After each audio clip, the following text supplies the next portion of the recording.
just spent a great week here in New York City in December, having some meetings and visiting a lot of my friends here. It's been a great time.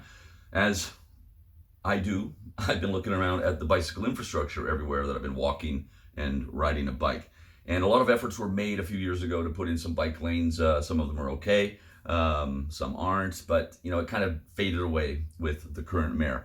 And I was just taking photos over the past week of all the things I'm seeing, and there are some really positive signs here in this city. They have an absolute arrogance of space in the scale of their streets and their intersections. Most of that even over to cars, and it's a bit of a rough time trying to give it over to buses and bikes and even wider sidewalks for pedestrians. But I'm just looking at my phone, some of the photos that I took, and you see a lot of extended curbs. They're just painting it. They put in some bollards, but they're extending the curbs for shorter crossing times for pedestrians. I've seen that in a few places here in Manhattan. That's pretty cool. I had to visit the 14th Street busway, this new busway across town, and it just opened, I think, a couple of months ago in October 2019. That was really cool to see. There were loads of buses, lots of traffic, moving people around with public transport. Lots of bikes were using it as well because it feels like a traffic calm space. It would be a really hardcore drinking game, though, if we sat there and drank every time a car turned down the busway. We would get very, very drunk very, very quickly. I was there for like just 10 minutes and there was like maybe 15 cars driving down the busway. So more enforcement is needed, absolutely. Then near off the busway, there's some really cool traffic calming. A little chicane with city bike racks and a really slow street, slowing it down with bollards. And I thought that was really positive. Oh, then I saw just a FedEx truck just dumping out packages onto the sidewalk. It's like they were making an impromptu micro distribution point. So I'm thinking, why not just get some cargo bikes and do the last mile delivery like in over 80 cities in Europe? That's prime here in New York. That opportunity for cargo bike logistics, connecting it up with the big logistics companies, man, it would be absolutely a no-brainer.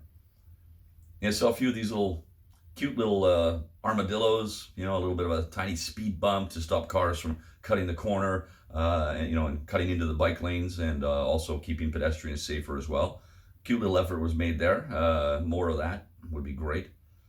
But then you just see the thing that's happened here over the past few years, the design of the bicycle infrastructure. Best practice has been established a century ago, and here you just see a whole mix of stuff. And on a lot of the one-way avenues, there's a bike lane with a buffer zone and whatnot, in some places without, in others, but fine. Left side of the one-way street, I don't understand. I don't know who thought that was a good idea. You got to put it on the right side. That's where it's been for a century. That's where it belongs. And on the left side, you can do a contraflow and you can have bikes going down the other way, which is also something you need here because you got to cut over to the other avenue to go back the other way. It's makes sending cyclists on detours, man. But yeah, I think this must be like some traffic engineers who don't understand bicycle infrastructure at all. Oh, we'll make it safe at the corner for right turning vehicles and whatnot. But if you're going to make a bicycle network, you do it right from the beginning. Come on. And then you see some examples just around the corner. Like all of this is within just a few square kilometers. Then you see a bike lane on the right side of a one-way street where it should be. It's bizarre how it's not a uniform pattern. I was over in Brooklyn. I had to visit a friend for dinner, and there you see a nice buffered, painted bike lane along the sidewalk where it belongs on a two-way street. But then there was no bike lane on the other side of this busy corridor. So it's, half good, I guess, right? Oh, and then you still see all over the city, man, the stupid bike lane painted in the door zone, between the door zone and moving traffic. I mean, completely useless, which connects up with proper infrastructure. Super weird. You see also some bidirectionals on street, which, in Danish planning, we threw that out 20 years ago.